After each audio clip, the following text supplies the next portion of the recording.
RS football ഫാമിന്റെ പുതിയ വീഡിയോയിലേക്ക് എല്ലാ മാന്യപ്രേക്ഷകർക്കും സ്വാഗതം. നമ്മൾ ഇന്ന് സംസാരിക്കാൻ പോകുന്നത് ഇന്നലെ രാത്രി നടന്ന റയൽ മാഡ്രിഡ് വിസസ് ഗത്താഫെ മത്സരത്തെക്കുറിച്ചും ഇന്ന് രാത്രി നടക്കാൻ പോകുന്ന Barcelona versus Atletico Madrid Copa del Rey semifinal മത്സരത്തെക്കുറിച്ചാണ് സംസാരിക്കാൻ പോകുന്നത്.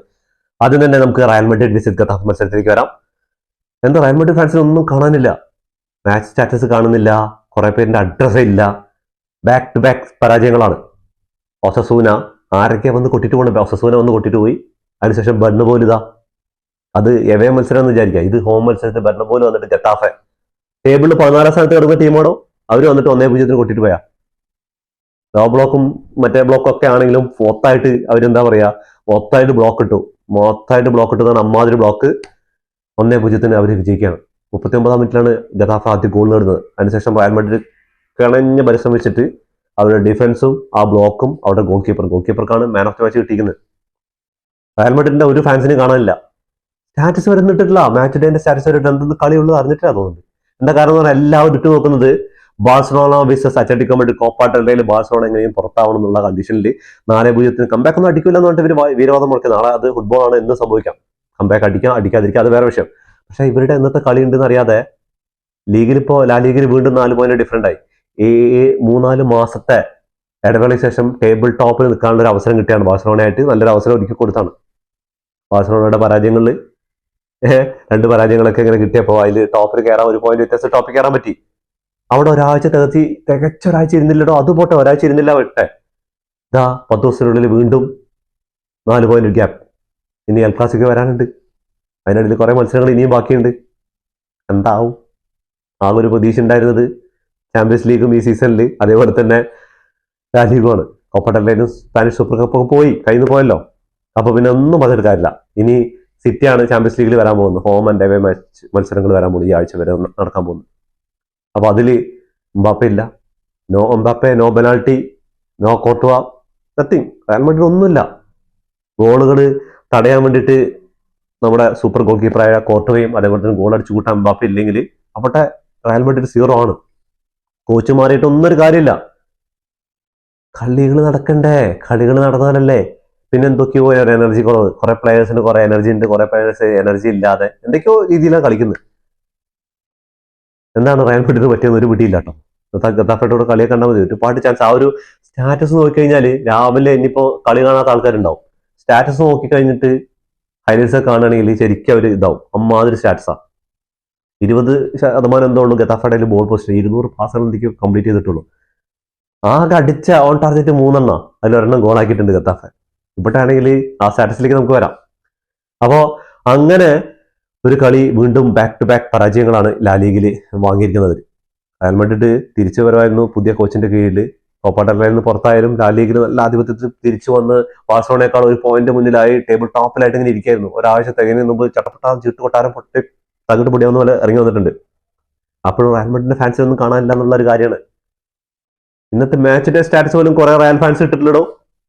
ഇവര് മറന്നിരിക്കുകയാണ്. എന്താ പറഞ്ഞാൽ നാളത്തെ ബാഴ്സലോണയുടെ കളി, അതിൽ ബാഴ്സലോണ അത്ലറ്റിക്കോ മാഡ്രിഡായിട്ട് ക്യാമ്പ് നൗവിൽ പരാജയപ്പെട്ടിട്ട് ആ Spanish super cup Copa del റേയിൽ നിന്ന് പുറത്താവണം എന്നുള്ളതാണ്. അതിന് വേണ്ടിയിട്ട് കാത്തിരിക്കുക തോന്നുന്നുണ്ട്. അതിന്റെ ഇടയിൽ അവരുടെ സ്വന്തം കളി ഹോം ഗ്രൗണ്ട് ബെർണബോയിൽ നടക്കുന്ന കളി മറന്നുകൊണ്ട്, അതോ ഓവർ കോൺഫിഡന്റ് ഗത്താഫെ അല്ലേ നമ്മൾ ജയിക്കുന്നുള്ള കോൺഫിഡന്റ് അല്ലെന്ന് അറിയില്ല. എന്തായാലും 8ന്റെ പണി കൊടുത്തിട്ട് 3 പോയിന്റ് ഡ്രോപ്പ് ചെയ്തിരിക്കുകയാണ്. ഇന്ന് ബാഴ്സലോണ ജയിക്കോ ജയിക്കില്ല അതല്ല വേറെ വിഷയം, കംബാക്ക് അടിക്കില്ല അതല്ല വേറെ വിഷയം. നമ്മുടെ സ്വന്തം ടീമിന്റെ കളി അവിടെ ഉണ്ടാവുമ്പോ എന്താ ചെയ്യാ, പറഞ്ഞിട്ട് കാര്യമില്ല, പോയി. അങ്ങനെ റയൽ മാഡ്രിഡ് വീണ്ടും 4 പോയിന്റ് ഗ്യാപ്പായിരിക്കും. നമുക്ക് കളിയുടെ സ്റ്റാറ്റസിലേക്ക് വരാം. അതിന്റെ ഭയങ്കര രസം. സ്റ്റാറ്റസ് കണ്ടു കഴിഞ്ഞാൽ ചിലപ്പോൾ റയൽ മാഡ്രിഡ് ഫാൻസിന് ഒരിക്കലും 1-0 തോറ്റെന്ന് വിചാരിക്കില്ല. അതിന്റെ ഇടയിൽ അവസാനം കളി കഴിയാനായ സമയത്ത് റെഡ് കാർഡുകളും യെല്ലോ കാർഡുകളും 9 യെല്ലോ കാർഡുകൾ മൊത്തം എടുത്തിട്ടുണ്ട്. റയൽ മാഡ്രിഡിന് 4, അവിടെ 5, ഗതാഫയ്ക്ക് 5 യെല്ലോ കാർഡ് കിട്ടിയിട്ടുണ്ട്. 2 ടീമിനും ഓരോ റെഡ് കാർഡ് വെച്ച് കിട്ടിയിട്ടുണ്ട്. മസ്താനയ്ക്ക് അവസാനം റഫറിന് എന്തോ 3 പ്രാവശ്യം എന്തോ പറഞ്ഞെന്നാണ്, എന്ത് പറഞ്ഞെന്നറിയില്ല. അത് ചിട്ട തന്നെ ആയിരിക്കും, അല്ലാതെ ഡയറക്റ്റ് റെഡ് കാർഡ് കൊടുക്കേണ്ട കാര്യമില്ലല്ലോ. അതിനുശേഷം ഗത്താഫയുടെ ഒരു പിള്ളേർക്ക് എല്ലാം 90 മിനിറ്റ്സിന് ശേഷമാണ്. 90 മിനിറ്റ് ശേഷം എന്താ പറയാ, അടി നടന്നില്ല എന്നുള്ളൂ, ബാക്കിയെല്ലാം നടന്നിട്ടുണ്ട്. അങ്ങനെ യെല്ലോ കാർഡുകളും റെഡ് കാർഡുകളും നിറഞ്ഞൊരു മത്സരമായിരുന്നു റയൽ മാഡ്രിഡ് വിസസ് ഗത്താഫെ. സ്റ്റാറ്റസിലേക്ക് നോക്കുകയാണെങ്കിൽ 18 ഷോട്ടുകളാണ് റയൽ മാഡ്രിഡ് എടുത്തിട്ടുള്ള. 7 ഓൺ ടാർഗറ്റിലേക്കാണ്, എന്നിട്ട് 1 ഗോൾ പോലും സ്കോർ ചെയ്യാൻ പറ്റിയിട്ടില്ല. അപ്പൊ ആ ഗോൾ കീപ്പറിന്റെ ആ മികവിനെയാണ്, അതുകൊണ്ടാണ് ചങ്ങായിക്കുന്ന മാൻ ഓഫ് ദി മാച്ച് കിട്ടിയിരിക്കുന്നത്. ഗത്താഫയുടെ നോക്കി കഴിഞ്ഞാൽ 7 ഷോട്ട്, അതിൽ 3 മാത്രം ഉണ്ടായിരുന്നില്ല. അതിന്റെ ഫസ്റ്റ് ഹാഫിൽ കഴിയുന്നതുകൊണ്ട് പരിപാടി. സെക്കൻഡ് ഹാഫിൽ ഇവർക്ക് ചാൻസ് കിട്ടും, പക്ഷേ ഇവർ ഗോൾ അടിക്കാനല്ല നോക്കിയത്. ഇവർ ആ ബോൾ ഹോൾഡ് ചെയ്ത് കോർണേഴ്സും അതേപോലെ ത്രോയിനൊക്കെ വിൻ ചെയ്യാൻ വേണ്ടിയിട്ടുള്ള പരിപാടിയായിരുന്നു. അല്ലാതെ ഗോൾ ട്രൈ ചെയ്തിട്ടുണ്ടെങ്കിൽ 1-2 ഗോൾ കൂടി അടിച്ചിട്ടുണ്ടാവും, പക്ഷെ അടിക്കാൻ ശ്രമിച്ചിട്ടുണ്ടായിരുന്നില്ല. അങ്ങനെ വേണം പറയാൻ. 78% ബോൾ പൊസിഷൻ ഉണ്ടായിരുന്ന റയൽ മാഡ്രിഡിന്റെ അടുത്ത്, അവിടെയാണ് 22% മാത്രമേ ഉണ്ടായിരുന്നുള്ളൂ. പാസസ് നോക്കുകയാണെങ്കിൽ 638 പാസുകൾ റയൽ മാഡ്രിഡ് കംപ്ലീറ്റ് ചെയ്തപ്പോൾ വെറും 200 പാസുകൾ മാത്രമാണ് ഗത്താഫെ, അതും ഡിഫെൻഡ് ചെയ്യാൻ മാത്രമായിരിക്കും ആ പാസുകളൊക്കെ യൂസ് ചെയ്തിട്ടുണ്ടാവുക. 90% പാസിംഗ് അക്യുറസി ഉണ്ടായിരുന്നു റയൽ മാഡ്രിഡിൽ, അവിടെ 69% മാത്രമേ ഉണ്ടായിരുന്നുള്ളൂ. ഫൗൾസ് നോക്കി കഴിഞ്ഞാൽ 11 ഫൗൾ കമ്മിറ്റ് ചെയ്തപ്പോൾ റയൽ മാഡ്രിഡ് അവിടെ 17 ഫൗൾ കമ്മിറ്റ് ചെയ്ത് ഗത്താഫയുടെ ഭാഗത്തു നിന്ന്. യെല്ലോ കാർഡ് റയൽ മാഡ്രിഡ് 4, ഗത്താഫയ്ക്ക് 5 കിട്ടിയിട്ടുണ്ട്. റെഡ് കാർഡ് ഓരോന്നും കിട്ടിയിട്ടുണ്ട്. എടുത്തു പറയേണ്ടത് 11 കോർണേഴ്സ് റയൽ മാഡ്രിഡ് വിൻ ചെയ്തിട്ട് ഒരെണ്ണം പോലും ഗോളാക്കാൻ പറ്റില്ല. അതൊക്കെ റോഡ്രിഗോന്റെയൊക്കെ കിടിലൻ ചാൻസുകൾ, അതേപോലെ തന്നെ വിനീഷ്യസ് ജൂനിയർക്ക് കിട്ടിയത്, അതേപോലെ ആർത്തക്കുളാറിന്റെ ചാൻസുകൾ, ബസ്റ്റൻഡാനയ്ക്ക് കിട്ടിയ ചാൻസുകൾ, എല്ലാവരുടെ ചാൻസുകൾ കിടിലൻ സേവുകളായിരുന്നു ഗോൾ കീപ്പർ നടത്തിയത്. എന്തായാലും മാൻ ഓഫ് ദി മാച്ച് കൊടുത്തില്ല, യാതൊരു തെറ്റുമില്ല, ആൾ തന്നെയാണ് അർഹിച്ചിട്ടുണ്ടായിരുന്നു. അങ്ങനെ കളി കഴിഞ്ഞു. റയൽ മാഡ്രിഡ് വീണ്ടും താഴെ ഇറങ്ങിയിരിക്കുകയാണ്. താഴെ ഇറങ്ങിയല്ല, പോയിന്റ് ഡ്രോപ്പ് ചെയ്തിരിക്കുക, 4 പോയിന്റ് ഗ്യാപ്പ് വന്നിരിക്കുന്നത്. ഇനി ഒരു മത്സരം കൂടി സമനിലയോ തോൽവിയോ ആയിക്കഴിഞ്ഞാൽ പരിപാടി തീർന്നു. ടേബിളിലേക്ക് നോക്കുകയാണെങ്കിൽ 26 മത്സരങ്ങൾ കംപ്ലീറ്റ് ചെയ്തപ്പോൾ ഇനി 12 മത്സരങ്ങൾ മാത്രം ബാക്കിയുള്ളൂ എന്ന് ആലോചിക്കണം. 26 മത്സരങ്ങൾ കംപ്ലീറ്റ് ചെയ്തപ്പോൾ 21 വിജയവും 1 സമനിലയും 4 തോൽവി അടക്കം 64 പോയിന്റായിട്ട് ബാഴ്സലോണയാണ് വീണ്ടും തലപ്പത്ത്.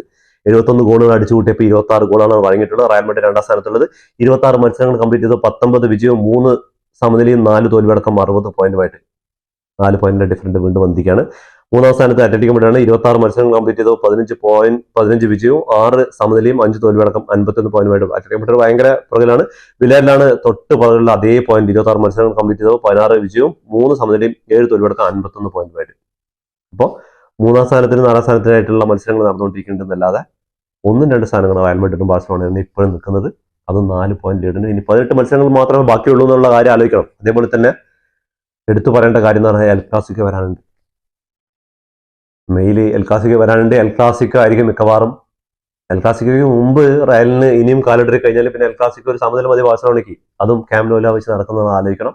അപ്പൊ എന്തായാലും ഇതൊക്കെയാണ് ഈ റയലിന്റെ മത്സരത്തെ കുറിച്ച് പറയാനുള്ളത്. നമുക്ക് അടുത്ത മത്സരം ഇന്ന് രാത്രി നടക്കാൻ പോകുന്ന ബാഴ്സലോണ ആരാധകരുടെ നെഞ്ചിട്ടിപ്പ് ഇങ്ങനെ അവര് പഠിക്കാൻ വേണ്ടിയിട്ട് കുറെ ഇന്നലത്തെ കളി ഒക്കെ ഗംഭീരമായിട്ട് വില്ലറലായിട്ടൊക്കെ അടിപൊളിയായിട്ട് ജയിച്ചു. യമാലിന്റെ ഹാട്രിക്കോട് കൂടി വിജയൊക്കെ സ്വന്തം എല്ലാ കാര്യങ്ങളും ശരിയാണ്. പക്ഷെ ഒരു ചാമ്പ്യൻസ് കപ്പിന്റെ കോപ്പ ഡെൽ റേന്റെ കപ്പിന്റെ ഫൈനലിലേക്ക് എത്താനുള്ള സെമി ഫൈനലിലേക്കുള്ള പോരാട്ടത്തിൽ 4-0 അത്ലറ്റിക്കോ മാഡ്രിഡിന്റെ ഹോം ഗ്രൗണ്ടിൽ പോയി പരാജയപ്പെട്ടത്. അന്ന് കുറെ റഫീനും കാര്യങ്ങളൊക്കെ ഇല്ല എന്നുള്ള കാര്യമൊക്കെ ശരിയാണ്, പെട്രയൊക്കെ ഇല്ല എന്നുള്ള കാര്യം ശരിയാണ്. പക്ഷെ ഇപ്പോ ഫുൾ ടീമായിട്ട് ലെവൻഡോസ്കി മാത്രമാണ് സ്ക്വാഡിൽ ഇല്ല എന്നുള്ള. ലെവൻഡോസ്കി കണ്ണിനേറ്റ പരിക്ക്, കഴിഞ്ഞ മത്സരത്തിൽ വിലയിലായിട്ടുള്ള മത്സരത്തിൽ കണ്ണിനേറ്റ പരിക്ക് കാരണം ആള് കളിക്കാനില്ല എന്നുള്ള ന്യൂസുകളൊക്കെ വരുന്നത്. വരാനാണോ ഇനിയിപ്പോ എന്തൊക്കെയാണ് അൻസിബിളിക്ക് നാളെ ചെയ്യാൻ പോകുന്നത് ഒരു പിടിയില്ല. ഇതിനു മുമ്പ് 1997 തോന്നുന്നുണ്ട് റൊണാൾഡോ, റൊസാരിയോ അതേപോലെ തന്നെ ഫിഗോ ഒക്കെ കളിക്കുന്ന സമയത്താണ് അത്ലറ്റിക്കോ മാഡ്രിഡ് 3-0 ഫസ്റ്റ് ഹാഫിൽ തോറ്റ ശേഷം കോപ്പ ഡെൽ റേ തന്നെയാണ് സെക്കൻഡ് ഹാഫിൽ 5-3 അങ്ങനെ എന്തോ ജയിച്ചൊരു ചരിത്രമൊക്കെ മുമ്പുണ്ട്. അതേപോലെ തന്നെ കംബാക്കുകൾ എന്ന് പറഞ്ഞാൽ പാരീസിനെ ഓർമ്മിപ്പിക്കുകയാണ്. പാരീസിൽ പോയിട്ട് 4-0 പരാജയപ്പെട്ടത് ക്യാമ്പ് നൗവിൽ 6-1 വിജയിച്ച ഒരു ചരിത്രം കൂടി ഇപ്പൊ അടുത്ത് നടന്നിട്ടുണ്ട്. അപ്പോൾ നാളെ കംബാക്ക് അടിക്കുന്നുള്ള ഒരു പ്രതീക്ഷയൊന്നും എനിക്ക് തീരെ ഇല്ല. എന്താ കാരണം എന്ന് പറഞ്ഞാൽ അടിച്ചാൽ അടിക്കാം. എന്താ പറഞ്ഞാൽ അത്ലറ്റിക്കോ മാഡ്രിഡാണ്. അവര് ലോ ബ്ലോക്ക് ചെയ്തിട്ട് ബസ്സും കാറും ലോറിയും എന്താ പറയാ എന്തൊക്കെ ചെയ്യാൻ പറ്റുമോ അതൊക്കെ ചെയ്ത് ബ്ലോക്ക് ചെയ്യാൻ പറ്റും. പക്ഷെ എന്തൊക്കെ ഇട്ട് ബ്ലോക്ക് ചെയ്താലും ബാഴ്സലോണ നാളെ ഗോളുകൾ അടിക്കും, 3-4 ഗോളുകൾ അടിക്കും എന്നുള്ള കാര്യം സംശയമില്ല. പക്ഷെ എനിക്ക് ഒരു പേടി ഡിഫൻസ് തന്നെയാണ്. ഈ ഹൈലൈൻ കളിക്കാതെ നാളെ കുറച്ച് ഡിഫൻസീവായിട്ട് ഇറങ്ങി ആ പ്രൊട്ടക്ട് ചെയ്തിട്ട് കളിക്കുകയാണെങ്കിൽ ചിലപ്പോൾ ഗോൾസ് വഴങ്ങാതിരിക്കാൻ പറ്റും. ഹൈലൈൻ കളിച്ചു കഴിഞ്ഞാൽ എന്തായാലും സിമിയോണിയും അതേപോലെ യൂലിയാൻ ആൽവാരസും സൊർലോത്തും അതേപോലെ ചങ്ങായിമാർ ഒരുപാടുണ്ട്. അപ്പൊ ഇവന്മാരൊക്കെ ഏത് സമയത്ത് എങ്ങനെയാണ് ആ ഒരു ഹൈലൈനെ ബീറ്റ് ചെയ്തിട്ട് ഗോൾ അടിക്കാന്ന് പറയാൻ പറ്റും. 1-2 ഗോൾ ഇവിടെ വഴങ്ങിക്കഴിഞ്ഞാൽ തീർന്നു. ഈ 4 ഗോൾ അടിക്കാന്നുള്ള പണി വലിയ മെനക്കെട്ടുള്ള പണിയൊന്നും അല്ല എന്നുള്ള കാര്യം ബാഴ്സലോണ ഇപ്പോഴത്തെ ഫോം വെച്ച് നോക്കുമ്പോൾ ഒക്കെ ശരിയാണ്. പക്ഷെ ഒരെണ്ണം കൂടെ വഴങ്ങി കഴിഞ്ഞാൽ തീർന്നു. 1-2 വഴങ്ങാനും ഭയങ്കര എളുപ്പമാണ് ഇപ്പോഴത്തെ ഡിഫൻസ് വെച്ചിട്ട് അത്ലറ്റിക്കോ മാഡ്രിഡ് പോലുള്ള ഒരു ടീമിന്. അപ്പോൾ അതില് നാളെ നമ്മുടെ ജോൺ ഗാസിയ എന്ന് പറയുന്ന ഗോൾ കീപ്പറും ഇന്നും പ്രകടനം എടുക്കണം. 100 എടുത്ത് കളിക്കണം. അതേപോലെ നമ്മുടെ ഡിഫൻസും അതേപോലെ പണിയെടുക്കണം. എന്റെ അഭിപ്രായത്തിൽ അറ്റാക്കിങ്ങും അതേപോലെ മിഡ്ഫീൽഡിന്റെ കാര്യം നോക്കണ്ട, അവരൊക്കെ അവരുടെ പണിയെടുക്കും. നാളെ റഫീൻ ഉണ്ടാവും, യമാൻ ഉണ്ടാവും, റാഷ്ഫോർഡ് എന്തായിരിക്കും നാളെ, എന്തൊക്കെയാണ് നാളെ ഹാൻസി ഫ്ലിക്കിന്റെ തന്ത്രങ്ങളൊന്നും ഒരു പിടിയില്ല. സ്റ്റാർട്ടിംഗ് ലെവൽ എങ്ങനെയായിരിക്കും എന്നുള്ളതൊന്നും ഒരു പിടിയും കിട്ടുന്നില്ല. എനിക്ക് തോന്നുന്നു അറോഹോ സ്റ്റാർട്ടിംഗ് ലെവലിൽ വരാൻ ചാൻസ് ഉണ്ടോ, അതോ ജെറാർഡ് മാർട്ടിൻ തന്നെ ആയിരിക്കും കുബാർസിക്ക് കൂടെ വരിക, അതോ എറിക് ഗാർസിയ ആണോ, കുണ്ടെ ബാൾഡെ ഉണ്ടാവോ, അത് ക്യാൻസലോ ഉണ്ടാവോ, ഒന്നുമില്ല. ഡിഫൻസിൽ ആരൊക്കെയാണെന്നുള്ളതൊക്കെ നാളെ സ്റ്റാർട്ടിങ്ങിൽ വന്നാൽ മൊത്തം അറിയുള്ളൂ. പെഡ്രിയും ബെർണാലും ഓൾമോയും, അല്ലെങ്കിൽ ഫെർമിൻ എന്തായാലും സ്റ്റാർട്ട് ചെയ്യുമെന്ന് വിചാരിക്കുന്നു. ഓൾമോ ചിലപ്പോൾ സെക്കൻഡ് ഹാഫിലായിരിക്കും തോന്നുന്നുണ്ട്. ഡിജോണിന്റെ അഭാവത്തിൽ ബെർണാലും പെഡ്രിയും ആയിരിക്കും കൂടുതൽ ചാൻസ്, ഓൾമോ ആയിരിക്കും ഉണ്ടാവുക. ഇനിയിപ്പോൾ ഓൾമോയും ഫെറാനും കൂടി ഒരുമിച്ച് ഇറങ്ങാൻ ചാൻസ് എന്തായാലും തീരെ കുറവാണ്. അങ്ങനെ ഒരു പോസിബിലിറ്റി എന്തായാലും ട്രൈ ചെയ്യില്ല. എന്താ പറഞ്ഞാൽ അടുത്ത ഒരാൾ ഗാവിയോ അങ്ങനത്തെ ഒരു മിഡ്ഫീൽഡറായിട്ട് ബാക്കപ്പ് ഇല്ല. ഡിജോൺ ഉണ്ടായിരുന്നെങ്കിൽ അങ്ങനെ ചിലപ്പോൾ ഒരു ട്രൈ ഒക്കെ നടത്തിയിട്ടുണ്ടാവും. പക്ഷേ ഡിജോൺ പരിക്കാതെ തന്നെ ഡിജോൺ ഇല്ലാത്തൊരവസ്ഥയിലാണ് അവിടെ കളിക്കാൻ പോകുന്നത്. അത്ലറ്റിക് മഡ്രിഡ് നോക്കുകയാണെങ്കിൽ അവർ പരമാവധി ഡിഫൻസ്, പക്ഷെ ഡിഫൻസ് ചെയ്യുന്നത് അവർക്ക് ഒരു ആത്മഹത്യാപരമാണെന്ന് അറിയാം. പക്ഷെ ഈ സിമിയോണി പറയുന്ന ഈ ചങ്ങായിയുടെ കോച്ച് ഉണ്ടല്ലോ, ഈ ചങ്ങായിക്ക് ഇടയ്ക്കിടയ്ക്ക് അടാറ് മണ്ടത്തരങ്ങൾ കാണിക്കാറുണ്ട്. അങ്ങനെ പല മണ്ടത്തരം കാണിച്ചാൽ സിമ്പിളായിട്ടല്ല നാളെ കംബാക്ക് അടിക്കാനുള്ള ചാൻസുകളുണ്ട്. അപ്പോൾ അൻസിഫിലേക്ക് നോക്കുകയാണെങ്കിൽ നാളെ ഡിഫൻസിൽ കുണ്ടയും ബാൾഡേക്കും റെപ്റ്റും റേറ്റ് ചിലപ്പോൾ ക്യാൻസലോ വരാൻ ചാൻസ് ഉണ്ട്. അതാണ് ക്യാൻസലോയ്ക്ക് കഴിഞ്ഞ മത്സരത്തിൽ റെസ്റ്റ് കൊടുത്തിട്ടുണ്ട്. അപ്പോൾ ക്യാൻസലോയും കുണ്ടയായിരിക്കും വരാനുള്ള ചാൻസ്. അതേപോലെ തന്നെ സെന്റർ ബാക്കുകളായിട്ട് വരികയാണെങ്കിൽ അറോഹോന് ഇറങ്ങാൻ ചാൻസ് ഉണ്ട്. പക്ഷേ സെക്കൻഡ് ഹാഫിലായിരിക്കും തോന്നുന്നുണ്ട്. ഫസ്റ്റ് ഹാഫിൽ കുബാർസിയും ജെറാർഡ് മാർട്ടിന് അല്ലെങ്കിൽ എറിക് ഗാർസിയ ആയിരിക്കും തോന്നുന്നത്. എറിക് ഗാർസിയ ആവാൻ ചാൻസ് കൂടുതൽ. മിഡ്ഫീൽഡിലേക്ക് വരികയാണെങ്കിൽ ബെർണാലും ഉണ്ടാവും, പെഡ്രി ഉണ്ടാവും, ഓൾമോ അല്ലെങ്കിൽ ഫെർമിൻ, ഇവർ രണ്ടാളും ആരെങ്കിലും ആയിരിക്കും അറ്റാക്കിംഗ് മിഡ്ഫീൽഡിൽ റോളിൽ കളിക്കാനുണ്ടാവുക. അതേപോലെ തന്നെ അറ്റാക്കിംഗ് നോക്കിക്കഴിഞ്ഞാൽ റഫീനി ഉണ്ടാവും, അതേപോലെ തന്നെ യമാൻ ഉണ്ടാവും, അതേപോലെ തന്നെ ഫെറാൻ ടോറസിന്റെ പകരം എനിക്ക് തോന്നുന്നു ഈ ഒരു നമ്പർ 10 പൊസിഷനിൽ റഫീനെ ഇറക്കിയിട്ട് റാഷ്ഫോർഡ് ഇറങ്ങിയാലും അങ്ങനെ ചിലപ്പോൾ ആ ഒരു അത്ഭുതങ്ങൾ സംഭവിക്കാനും ചാൻസ് ഉണ്ട്. അതേപോലെ തന്നെ യമാലും അതേപോലെ തന്നെ നമ്മുടെ റൂണി വാദാജി അങ്ങേരും ഒരുമിച്ച് കളിച്ചാലും അത്ഭുതപ്പെടാനില്ല. എന്തെങ്കിലും നാളെ അതോ ഇനിയിപ്പോ സെൻട്രൽ ഡിഫൻസിൽ 3 ആളായിട്ട് ഇനി മിഡ്ഫീൽഡിൽ 4 പേര് അല്ലെങ്കിൽ അറ്റാക്കിങ് അങ്ങനെ പല ഊഹാപോഹങ്ങളാണ് ഇന്ന് സോഷ്യൽ മീഡിയയിൽ ഫുള്ളായിട്ട് ബാഴ്സലോണ നാളത്തെ സ്റ്റാർട്ടിങ്ങിനെ കുറിച്ച് പറയുന്നത്. എന്തായിരിക്കും നാളത്തെ ഒരു കംബാക്ക് അടിക്കാൻ ചാൻസ് ഉണ്ടോ ഇല്ലയോ നിങ്ങൾ കമന്റ് ബോക്സിൽ രേഖപ്പെടുത്തുക, കമന്റ് ചെയ്യാൻ മറക്കരുത്. അപ്പൊ എന്തായാലും ലാലിഗില് വീണ്ടും 4 പോയിന്റ് ഗ്യാപ്പാണ്. അപ്പൊ കോപ്പ ഡെൽ റേയിൽ ഫൈനൽ കടക്കണമെങ്കിൽ ഈ ഒരു സെമി ഫൈനലാണ്, അതും 4 ഗോളിന്റെ പരാജയം ഫസ്റ്റ് ലെഗിൽ വന്നതോടുകൂടിയിട്ട് ആകെ പണിപാളിതാ. ഒരു 3-1 അല്ലെങ്കിൽ 4-1 ഉണ്ടെങ്കിൽ കൂടെ പിന്നെയും ഇത് 4-0 ആണെന്നുള്ള കാര്യമാണ്. അത് ഭയങ്കര കേറാമൂലയാണ്.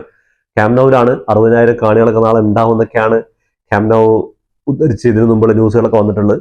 അപ്പൊ അങ്ങനെ ഒരു കാര്യങ്ങളൊക്കെ ഉണ്ട് ഹോം ഗ്രൗണ്ടിന്റെ അഡ്വാൻറ്റേജ്. അങ്ങനെ യമാലുവിന്റെ ഫോമിൽ അവസാന മത്സരത്തിൽ ഹാട്രിക് അടിച്ച് 100 ഗോൾ അസിസ്റ്റുകൾ കൊടുത്തിരിക്കുക 18ാമത്തെ വയസ്സ് കരിയറിൽ ക്ലബിനും അതേപോലെ തന്നെ നാഷണൽ ടീമിനും വേണ്ടിയിട്ട്.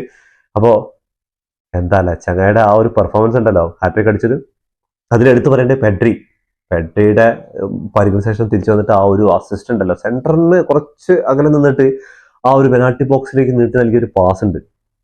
എൻ്റെ മോനെ പണ്ട് നമ്മുടെ ഇനിയസ്റ്റ മെസ്സിക്ക് കൊടുത്ത പാസുകളെ അനുസ്മരിപ്പിക്കുന്ന സാധനങ്ങളാണ്.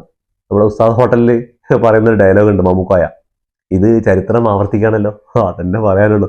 അപ്പൊ എന്തായാലും കാത്തിരുന്ന് കാണാം ഇന്നത്തെ മത്സരത്തിന്, രാത്രിയുള്ള മത്സരത്തിന് പറ്റുകയാണെങ്കിൽ നമുക്ക് വാച്ചിങ് ഹോണ് ലൈവ് വരാൻ നോക്കാം, ടൈം കിട്ടണമെങ്കിൽ. എന്താ പറഞ്ഞാൽ ഇവിടെ യുദ്ധഭീതിയും കാര്യങ്ങളൊക്കെ ഒരു വശം നടന്നുകൊണ്ടിരിക്കുന്നുണ്ട്. പിന്നെ അസുഖം എന്താ പറയുക, പനി മാറിയിട്ടും കഫക്കെട്ടും ചുമയും തൊണ്ടവേദനയൊന്നും മാറിയിട്ടില്ല. എൻ്റെ അടിയിലാണ് ഈ വീഡിയോ ചെയ്യുന്നത്. അത് ഇന്നലെ ആഴ്സണൽ വിസസ് ചെൽസി മത്സരം ഉണ്ടായിരുന്നു. മാഞ്ചസ്റ്റർ യുണൈറ്റഡ് വീണ്ടും വിജയിച്ച് മുന്നിലെത്തിയിട്ട് അതിന്റെ വീഡിയോ ഇതിന്റെ കൂടെ തന്നെ ഇടാൻ ശ്രമിക്കുന്നുണ്ട്. അപ്പൊ എന്തായാലും എല്ലാവരും പ്രാർത്ഥിക്കുക യുദ്ധം പെട്ടെന്ന് തീരാൻ വേണ്ടിയിട്ട്. അതേപോലെ ഇന്നത്തെ മത്സരത്തിന് വേണ്ടിയിട്ട് എല്ലാവരും കാത്തിരിക്കുന്നതായിരിക്കും. എന്തായാലും ബാഴ്സലോണയുടെ ഒരു കംബാക്കിന് വേണ്ടിയിട്ട് തന്നെ കാത്തിരിക്കാമെന്ന് വിചാരിക്കുന്നു. ഒരു ഉശിരൻ പോരാട്ടം തന്നെ നടക്കട്ടെ എന്ന് അതോടുകൂടി ഈ വീഡിയോ അവസാനിക്കുന്നു. ഫുട്ബോൾ ലോകത്തെ പുതിയ വിശേഷങ്ങളുമായി വീണ്ടും കാണാം. ഈ വീഡിയോ ഇഷ്ടപ്പെട്ടാൽ ലൈക്ക് ചെയ്യുക, ഷെയർ ചെയ്യുക, സബ്സ്ക്രൈബ് ചെയ്യുക.